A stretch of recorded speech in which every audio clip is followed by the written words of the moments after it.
বিএনপির মহাসচিব মির্জা ফখরুল ইসলাম আলমগীরকে দ্রুত বহিষ্কার করা হোক। এখনও রক্তের দাগ শুকায়নি, এখনও মানুষের ভেতরে ক্ষতটা শুকায়নি। এরই মধ্যে তিনি বলছেন খুনিদের পুনর্বাসন করার জন্য, রাজনীতিতে অধিকার দেওয়ার জন্য, তাদের ভোটে লড়ার জন্য।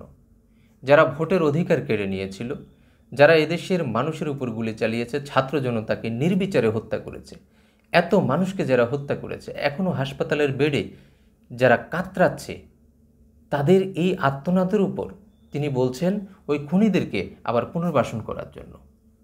তিনি কাদের হয়ে কাজ করছেন?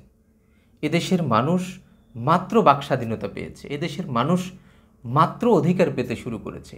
এ সময় তিনি বলছেন তাদেরকে আবার পুনর্বাসন করার জন্য, তাদেরকে রাজনীতিতে আনার জন্য, তাদেরকে ভোটে আনার জন্য। এদেশের মানুষ ঠিক করবে কাদেরকে ভোটে আনবে, কাদেরকে আনবে না। গণহত্যাকারীরা এদেশে আবার রাজনীতি করতে পারবে কিনা সেটা এদেশের মানুষ ঠিক করবে। তিনি বলার কে? তিনি যে কথাটা বলেছেন এটা সম্পূর্ণরূপে এদেশের যে রক্ত দেয়া জনতা, এই রক্তের সাথে এই যে আত্মাহুতির সাথে বেইমানি।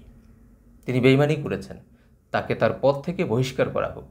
বিএনপি একটা বিশাল রাজনৈতিক দল, তারা যদি এ ধরনের সিদ্ধান্তের পরও, এ ধরনের মন্তব্যের পরও তাকে পদে রাখে, তবে দল ক্ষতিগ্রস্ত হবে। তিনি তার পদে থাকার ন্যূনতম কোনো যোগ্যতা রাখেন না। তিনি অযোগ্যতার পরিচয় দিয়েছেন এবং তিনি কার হয়ে কাজ করছেন তিনি সন্দেহে আছেন এবং তিনি মানুষের মনে কষ্ট দিয়েছেন।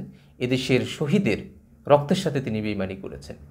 এদেশের মানুষের আত্মাহুতিকে, এদেশের মানুষের যে হাসপাতালের বেডে কাতরানো, এগুলোকে তিনি তোয়াক্কা করেননি। তিনি তাদেরকে আবার পুনর্বাসন করতে চান, সুতরাং তাকে দল থেকে বহিষ্কার করা হোক।